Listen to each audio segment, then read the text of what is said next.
your time to watch SBN South Bengal News, news about truth. দিনের সেরা বাছাই করা কিছু খবরের সাথে আমি মন। পশ্চিম বর্ধমান জেলার বারাবণী বিধানসভার সালানপুর ব্লকের পিঠাইকাড়ি স্বাস্থ্য কেন্দ্রে শুরু হয়েছে করোনা ভ্যাকসিন দ্বিতীয় দফার প্রদান। প্রথম দফার পর 40 থেকে 45 দিনের মাথায় দ্বিতীয় ভ্যাকসিন দেওয়া হবে, দ্বিতীয় ভ্যাকসিনের ডোজ দেওয়া হবে। এই মর্মে বিজ্ঞপ্তি জারি হওয়ার পর কিন্তু বহু সংখ্যক মানুষজন সেখানে আসে, কিন্তু প্রশাসনিক দুর্বলতার কারণে অবস্থা এতটাই করুণ হয় যে মানুষ হুড়োহুড়ি করে কোনো রকম সামাজিক দূরত্ব বজায় না রেখেই কিন্তু লাইন দেয় এবং দ্বিতীয় দফার ভ্যাকসিন নেওয়ার জন্য কিন্তু তেরে ফুরে লাগে। স্বাভাবিকভাবে একটা প্রশ্ন উঠেছে, এভাবে কেন? আরো একটু সংগঠিতভাবে কি করা যায় না? তাহলে বোধহয় এই ভ্যাকসিন নেওয়ার ক্ষেত্রে আরো সুন্দর হবে এবং করোনা সংক্রমিত হবে না মানুষজন। সালানপুর ব্লক থেকে কাজল মিত্র রিপোর্ট, SBN।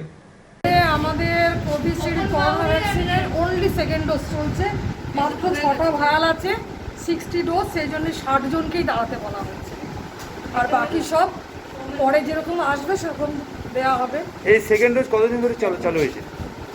সেকেন্ড ডোজ আমাদের অনলি সেকেন্ড ডোজ চলছে আজকে 4-5 দিন হলো। আচ্ছা, ফার্স্ট ডোজ কি এখন শুরু হয়নি? না। তো এটা কবে থেকে হবে? আশা করছি 3 তারিখ থেকে হবে। তো প্রতিদিন কতজন পাচ্ছে এরকম? আমাদের তো প্রতিদিন 170-80 করে চলে, কিন্তু আজকে কম বলে মাত্র 60 জন পাবে। কেন কমটা? কারণ কি কমের? আমরা পাচ্ছি না, ডিস্ট্রিক্ট থেকে সাপ্লাই পাচ্ছি না, ঠিক মতন সাপ্লাই আসছে না। না।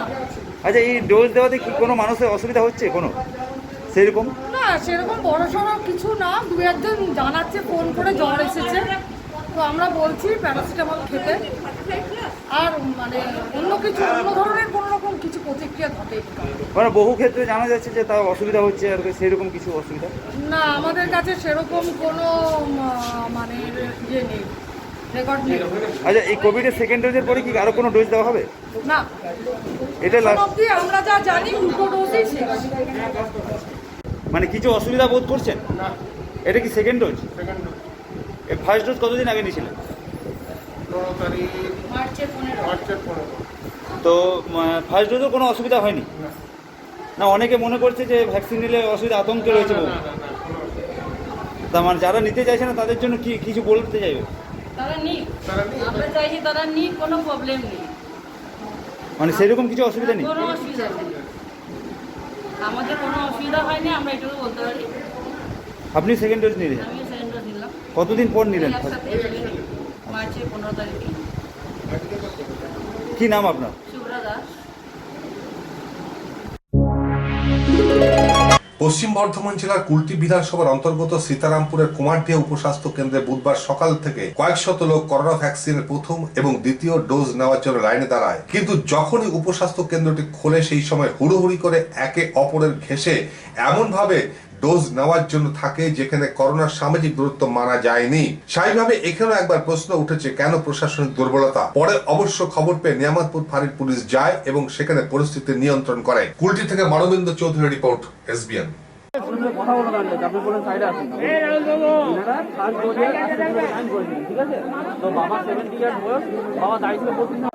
কিসের লাইন এটা? এটা করোনা ভ্যাকসিনের লাইন। আচ্ছা, এটা প্রথম ডোজ না দ্বিতীয় ডোজ? এটা ফার্স্ট ডোজ দিতে এসছি, আজকে ফার্স্ট ডোজও নেবে আর সেকেন্ড ডোজও নেবে। সেকেন্ড ডোজ নেবে 50টা, ফার্স্ট ডোজ নেবে 50টা। আচ্ছা। তা আমরা 4টে ভোর থেকে লাইন দিয়ে আসি। আচ্ছা। লাইনে নাম লেখা হলো, আমার 14 নম্বরের নাম ছিল। 31-33 নম্বরে আমার লাইন এলো, লাইন দিলাম, অন্য লাইন হলো, লাইনের সামনে গেলাম, আমার এন্ট্রি হলো না, বেরিয়ে চলে ভিড়ের জন্য। আপনারা করোনা সংক্রমণের হাত থেকে বাঁচার জন্য ভ্যাকসিন নিতে এসেছেন, এসেছি। কিন্তু এই যে ভিড়ে গা ঢেসাঢেসি, এতে তো আরো করোনা সংক্রমণ বাড়বে। শুনছে না তো। কাকে বললেন? কাকে বললেন যে শুনছে না? প্রত্যেককে বলে, যারা আমার আশেপাশে সামনে দাঁড়িয়ে প্রত্যেককে বলেছে লাইনে লাইন নিলেন, কেউ লাইনে নিচ্ছে না। সবাই ভাবছে আমি আগে এসছি, আমার জোর আছে, আমি যে আগে ঢুকবো জানলে তো আমি গিয়ে নেবো। এখানে হসপিটালের আধিকারিক কারোর সাথে কথা বললেন? আধিকারিকদের কথা বলছে, ওরা বলছে আপনারা লাইনে দাঁড়ান। ওরা ভেতর থেকে কি বলবো, লাইনে দাঁড়া, লাইনে নেবো, লাইনে যাকে সামনে দেখবো তারটাই নেবো। এখানে তো যে যার জোর সেই তার সামনে যে ঢুকছে, কাকে দেখাবো জোর? এখানে তো পুলিশও নেই যে লাইনে দাঁড় করাবে। আপনার নামটা বলুন। হ্যাঁ, আপনার নামটা বলুন। আমার নাম লক্ষ্মীকান্ত মন্ডল। করোনা মহামারীর সময় রোগীদের কি অবস্থা রয়েছে এবং স্বাস্থ্য পরিষেবা কিভাবে চলছে তা খতিয়ে দেখতে বাঁকুড়া জেলার কোতলপুর গ্রামীণ হাসপাতালে পৌঁছে গেলেন প্রাক্তন মন্ত্রী তথা বাঁকুড়া জেলা তৃণমূল কংগ্রেস সভাপতি শ্যামল সাঁতরা। তিনি হাসপাতালে গিয়ে সরাসরি রোগীদের সাথে কথা বলেন। তিনি কথা বলেন স্বাস্থ্য আধিকারিক ও ডাক্তার বাবুদের সাথে। তিনি বলেন করোনা সংকটকালে ভ্যাকসিন প্রক্রিয়ার খবর নেওয়া এবং স্বাস্থ্যকেন্দ্রের পরিকাঠামো কি অবস্থায় রয়েছে তা সবিস্তারে খতিয়ে দেখার জন্য তিনি হাসপাতাল পরিদর্শন করেছেন।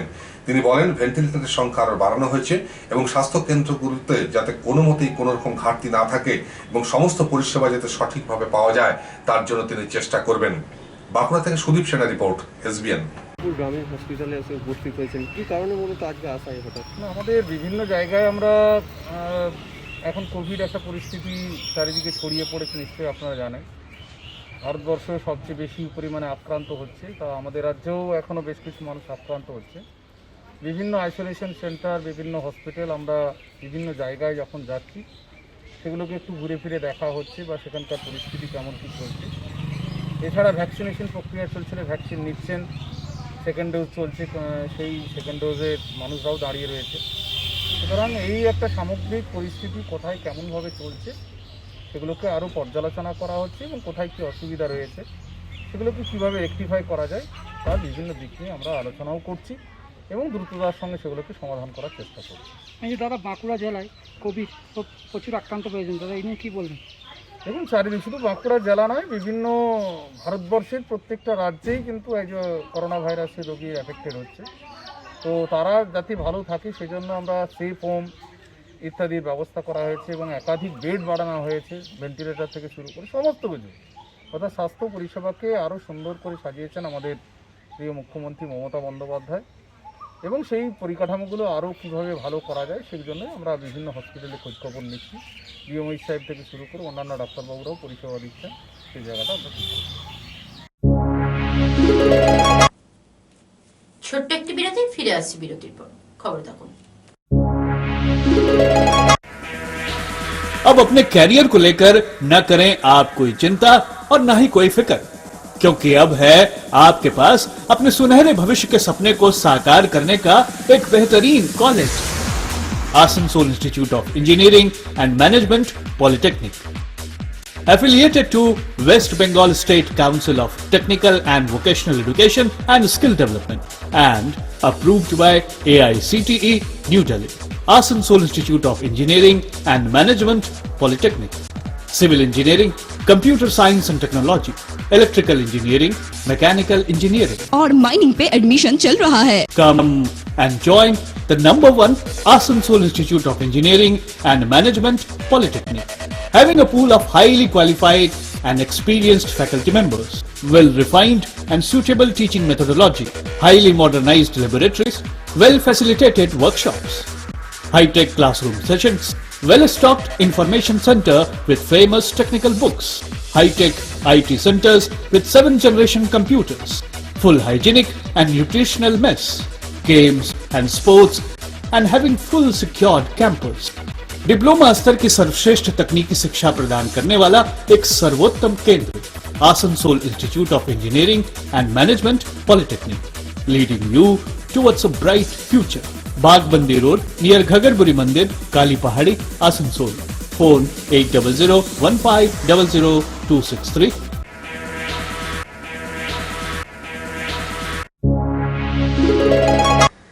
গ্রীষ্মের প্রচন্ড দাবদাহে ত্রস্ত সমাজ জীবন। প্রয়োজনীয় কাজ ছাড়া মানুষ বাইরে বেরোচ্ছে না। একদিকে যেমন গ্রীষ্মের প্রচন্ড দাবদাহ, অন্যদিকে করোনা মহামারীর আতঙ্ক। রাস্তাঘাট শুনশান, রাস্তায় নেই লোকজন। বসে আছে তীর্থের কাকের মতো রিক্সাওয়ালা, কখন আসবে একটা প্যাসেঞ্জার, কখন একটা যাত্রী আসবে, সেই যাত্রীকে নিয়ে সে দুটো পয়সা রোজগার করবে। তাতেও কিন্তু প্রতিবন্ধকতা, অর্থাৎ বেঁচে থাকাটাই একটা সমস্যা। অন্যদিকে এই সময় যে চেনা একটা ছবি থাকে, শরবতের দোকান, আখের রসের যে দোকান, অন্যান্য যে ড্রিঙ্কসের দোকান, সেখানে কিন্তু মানুষজনের উপস্থিতি লক্ষ্য করা যায়। কিন্তু এবার করোনা আতঙ্ক কিন্তু সেই চিত্রটা কিন্তু উধাও। বসেছে দোকান, স্টল রয়েছে, কিন্তু ক্রেতার অভাব রয়েছে, কারণ মানুষ নিতান্ত প্রয়োজনীয় কাজ ছাড়া বেরোচ্ছে না এবং আতঙ্কের জন্য, করোনা মহামারীর আতঙ্কের জন্য কিন্তু বাইরের খাবার মানুষ পছন্দ করছে না। এই সচেতনতা যেমন একদিকে মানুষকে কত না আতঙ্ক থেকে মুক্তি দেবে, করোনার আতঙ্ক থেকে মুক্তি দেবে, অন্যদিকে কিন্তু ব্যবসা বাণিজ্য কিন্তু কার্যত লাটে উঠেছে। সাধারণ মানুষের বেঁচে থাকাটাই একটা সমস্যা। এই আতঙ্কের বিভিন্ন যে চিত্র, সেই চিত্রটা পরপর আপনাদের সামনে আমরা তুলে ধরার চেষ্টা করছি। অটো আছে, যাত্রী নেই, রিক্সা আছে, যাত্রী নেই, স্টল রয়েছে কোল্ড ড্রিঙ্কসের বা শরবতের, ক্রেতা নেই। এই অবস্থা কতদিন চলবে, এই প্রশ্ন কিন্তু বারবার ঘুরে আসছে। মানুষ কি আবার আগামী ছন্দে ফিরবে, নাকি মানুষ ধ্বংসের দিকে যাবে, এই প্রশ্ন কিন্তু এখন থেকেই যাচ্ছে। তথাপি আমরা আশাবাদী। আমরা চাই নতুন প্রভাতে সূর্য উঠুক, আমরা চাই নতুন ভোরের আলোয় সমাজকে আবার সুন্দর করুক, এক করোনামুক্ত দেশ, এক করোনামুক্ত সমাজ। আমরা আগের ছন্দে ফিরে আসি। আমরা বলি মানবতাই সত্য, মানুষই চরম সত্য, বিজ্ঞান সত্য। Bureau report, SBN।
করোনা সংক্রমণকে রুখতে অবশেষে কিন্তু উদ্যোগ গ্রহণ করেছে Asansol fish merchant welfare association.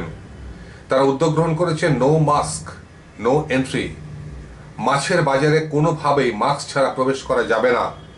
তাই তারা যথেষ্ট উদ্যোগ গ্রহণ করেছে এবং মানুষকে সচেতনতা বৃদ্ধির চেষ্টা করা হচ্ছে।